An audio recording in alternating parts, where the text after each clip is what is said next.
roll up those joints, pack those bowls, and fire up those nails. Because you're listening to Blazin with Bobby Black.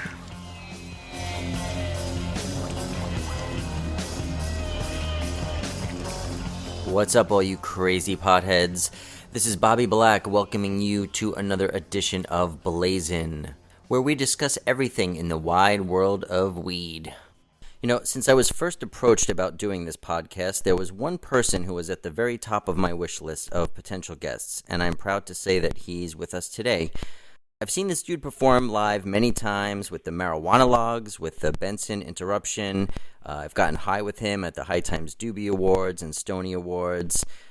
He's put out 8 comedy albums, appeared in countless TV shows and movies, including 3 of his own feature films, Duck Dynasty, the greatest movie ever rolled, and his breakthrough hit, Super High Me.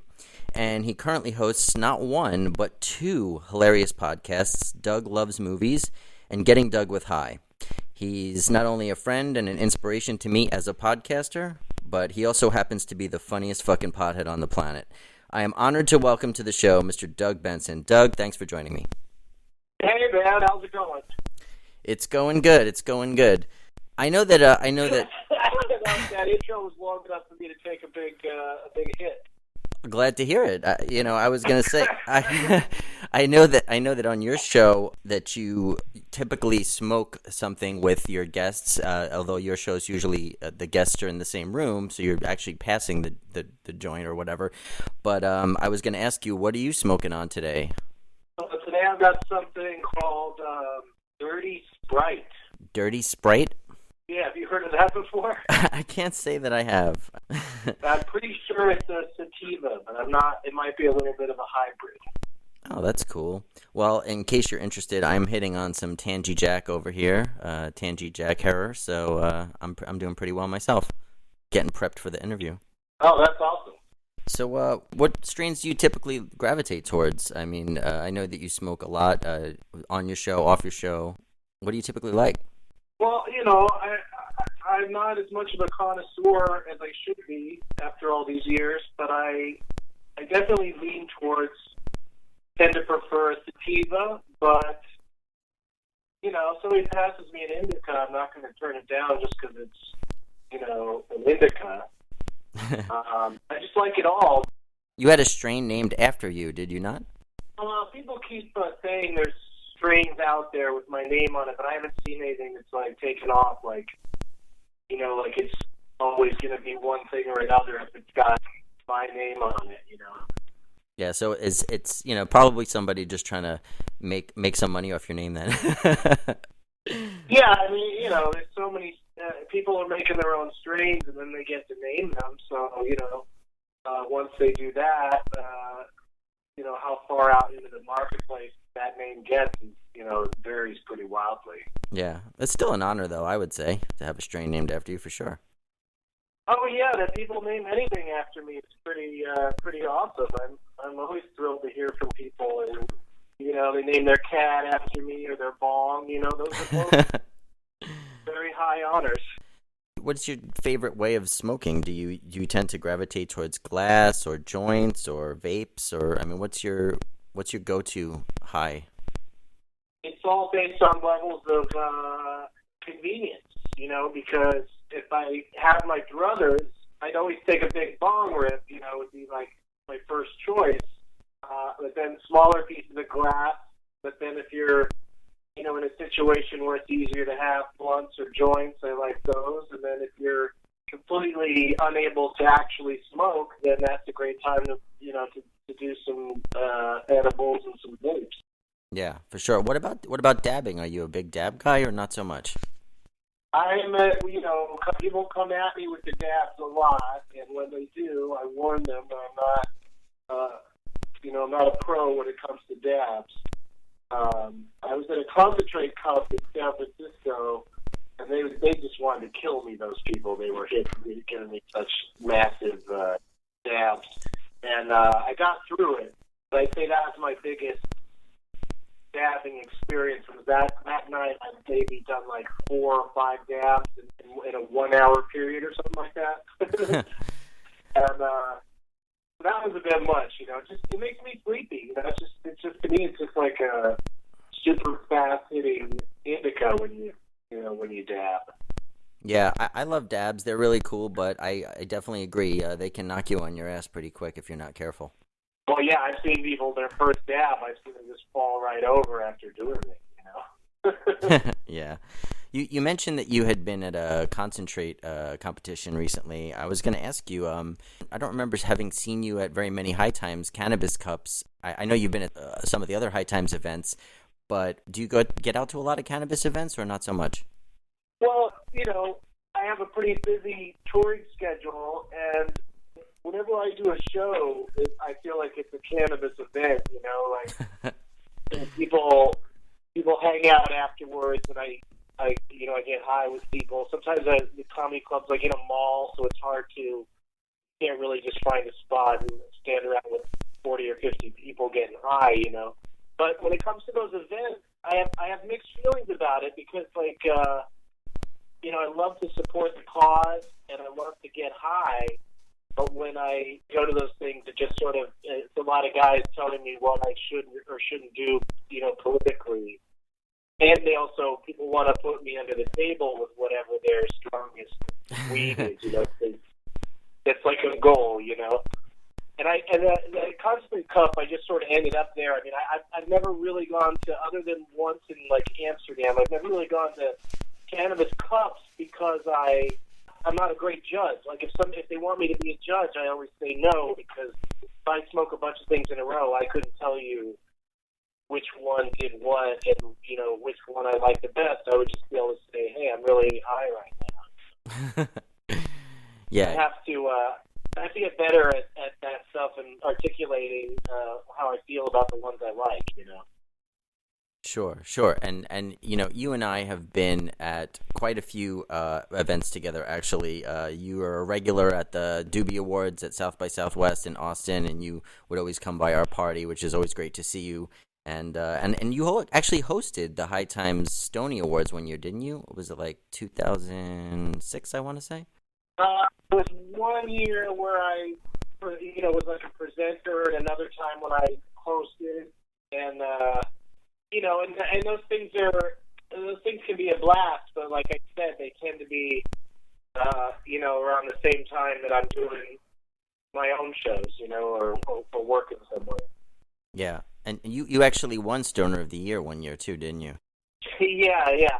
I think at that time it was a decision made by a very small group of people, and I just lucked out that they liked me. That was around when the Marijuana-Logues came out that I got that. I think that's when I first became aware of you and first met you was when you were doing the Marijuana-Logues with Arj and Tony. How did you guys come up with that idea? It was just said to Tony, we should, also a joke, vagina monologues, we should do the Marijuana-Logues. And then Tony said we should get Doug Benson. And then once I got wind of the idea, I just ran with it. And, within a few years, we found ourselves doing a show off Broadway. Yeah, I remember it. I went a few times actually, and one time I went, Tommy Chong was actually in the mix too as well. I've seen it with Rob Cantrell one time. I've seen it with Tommy Chong, but you were one of the originals, obviously. Yeah, and it became really fun to have this thing where other people like Rob and Tommy sit in, and participate. It was fun to have like a rotating cast. But now, Arj is out of the country most of the time, and I've got a lot of my own stuff going on, so we just haven't, it's been a while since I've done a production of it. Sure, and let's talk a little about some of the stuff you have going on. I mentioned you do 2 podcasts, which I applaud you. That's already in and of itself seems like a full-time job to me. But I remember when a few of the years down at South by Southwest, I would come see you perform. I think it was at Esther's most of the time, and you did some of the other shows like the Benson Interruption, which is always a riot. Tell me a little about what you got going on now, like besides the podcast. Well, I still tour as a, solo stand-up act, but then like for instance, I was just in Austin, Texas, and I did my Doug Benson movie taping one day, and then the next day I sat in with these guys that are called Master Pancake in Austin, and they watch movies and just ad lib, make up jokes during the movies. And I do a similar thing like that called the Benson Movie Interruption. At least once a month out here in Los Angeles, where I am now.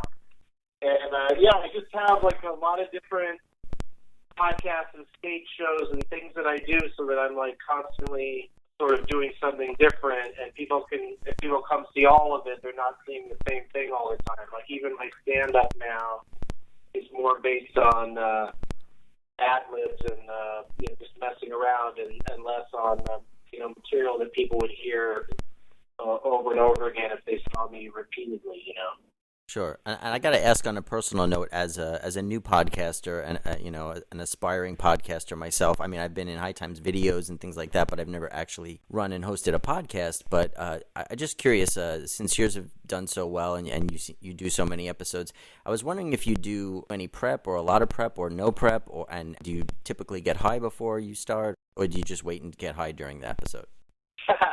Well, it depends on the show, I've managed to come up with, a couple different shows that cover each of my passions of weed and movies. And on Getting Doug with High, sometimes I'm high before the show, but the guests sort of like it when I don't get high first, because then we're just starting on the same level, and then we see what happens as we smoke throughout the show. Like one time Anthony Jeselnik was on, and he got kind of mad at me because I was high already, because we taped 2 episodes that day. But he was disappointed, I should say. He wasn't mad. And then for Doug Loves Movies, I like to be high during it, so there's usually a session that occurs. Friend, the magician Gabe, is usually hanging around at my shows, and fans and stuff. So anytime I'm playing anywhere, it's a safe bet to go look outside about 10 or 15 minutes before the show starts, because I really do like to be high for all this stuff. Like even when I'm on at midnight on Comedy Central, I'm usually make an effort to be as high as I can before the tape starts. Cool. Do you find do you get funnier the higher you get, or not so much? Well, it just relaxes me and makes me feel silly, and I might not edit what I say as much, or some pieces I may edit it even more. Like it might make me more sensitive. And to me, it's just I just want to show people that I can do all these things when I'm high, and that mistakes will be made, but none will be life-threatening, and the whole thing will be more fun. I just think it's easier to be a more fun person if you're having fun yourself, and the way to get there, the gateway to fun is smoking some weed. Obviously, and you've always come across as being very authentic, because obviously a great deal of your material is based on weed and smoking weed, so it's almost disingenuous in a way for you to get up and not be high. It seems like, Well, people are going to assume I'm high if I'm not, so I might as well enjoy myself and be high. If people are going to call me a dumb stoner, I want to be stoned at the time. It's funny that you brought up the word stoner. I was curious what your thoughts were about that word, because it seems like most people view it as a derogatory kind of term, like a stereotype, kind of perpetuating a stereotype.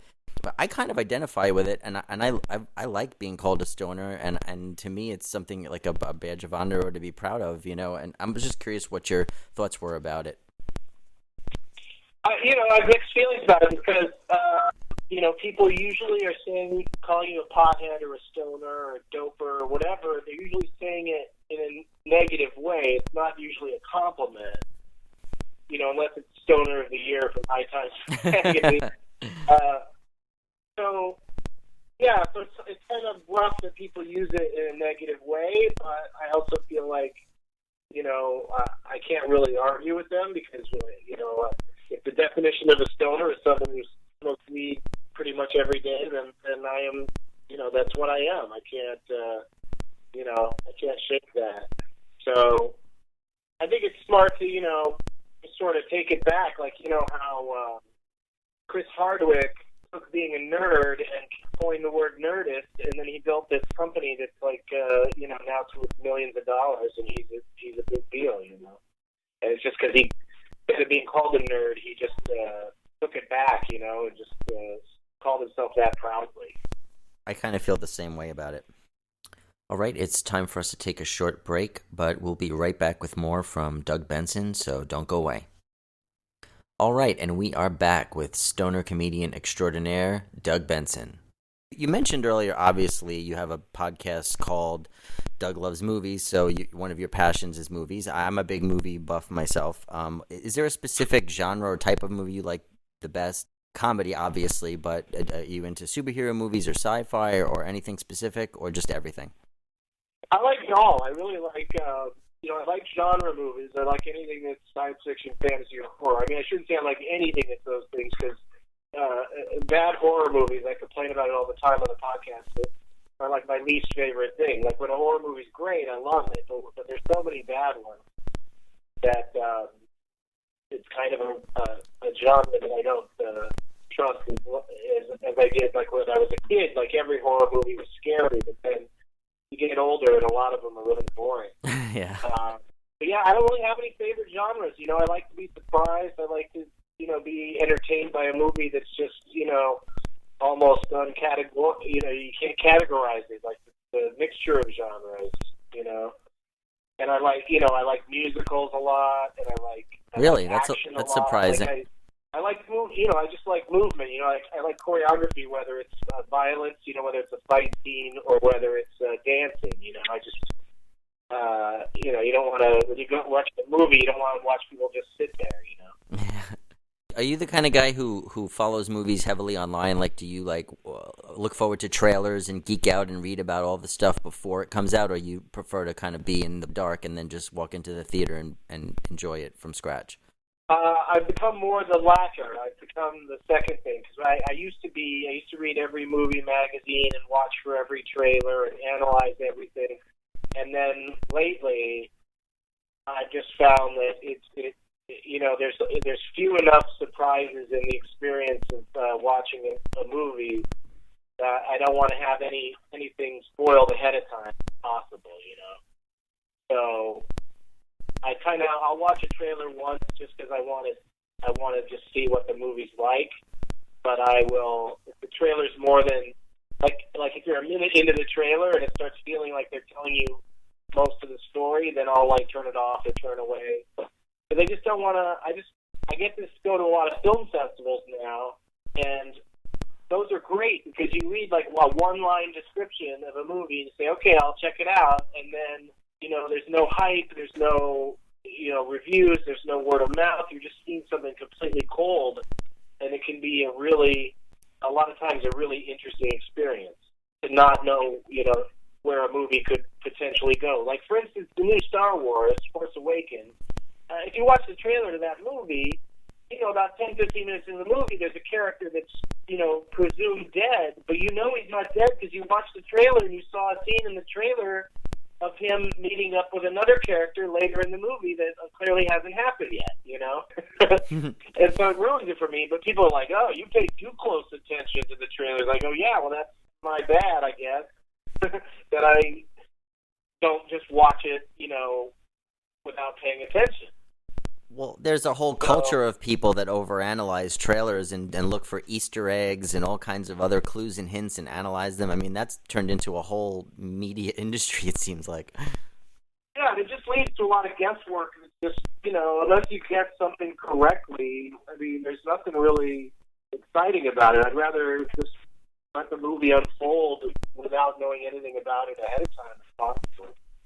I'm glad that you mentioned that you like to go to film festivals, because I wanted to let you know that I've actually been invited to host and be a celebrity judge at the CANNABIS Film Festival in April, the weekend after 420, April 23rd and 24th, and I would love to extend an invitation to you to come out and be a celebrity judge. I think you'd be an ideal person to come out and judge the best drug and cannabis films of the year, and just kind of you'd be able to maybe do a podcast live from the film festival. What qualifies as a cannabis film? Well, there are some documentaries that are about, drugs or the drug war, and any movie, I guess, that has, pot in it. I honestly don't know. I haven't been to this film festival before. It's the second annual. It just began last year. But I was invited to go, and it seems pretty cool. So I want to go check it out, and I wanted to see if maybe you might be interested. Well, yeah, I mean, it sounds great, but for this year, April's only a couple of months away, so I think I'm already booked that weekend.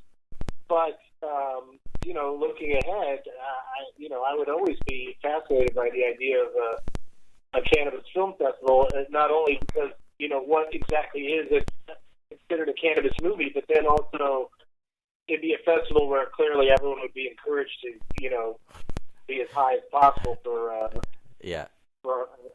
before they attend all the films. Yeah, well, it takes place in Humboldt County, so I'm pretty sure that's true.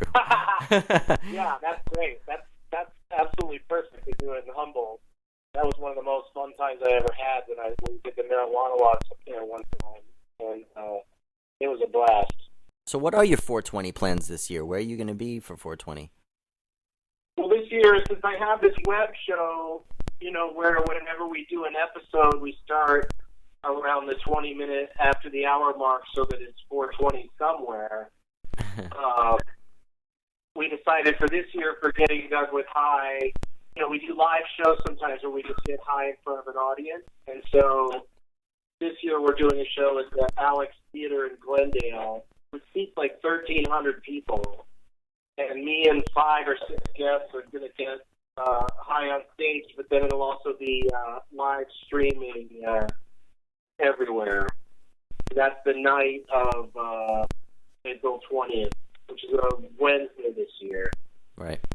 So anybody that's in the LA area should come out to the Alex Theater, because that's going to be one fun, gigantic hot box out there.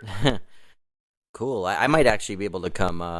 You would have no way of knowing this, but I'm actually planning to move to the greater LA area in April, so I will definitely be out there that week, so I'd love to come check you out.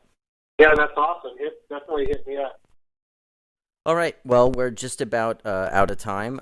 Before we go, I would like to admonish all of my listeners to follow Doug on Twitter at Doug Benson, check out his website, douglovesmovies.com, and subscribe to his podcasts on iTunes. Did I miss anything there, Doug? I don't think so. If you follow me on Twitter under just my name, Doug Benson, I'm always listing off things that are going on and the links to get your tickets and stuff, and so that's the best way to keep up with me. And then whenever anybody's in the LA area, be sure to check out my website, douglovesmovies.com, because usually at least once or twice a week I'm doing something out here in Los Angeles. That's a good place to catch me if you're out here.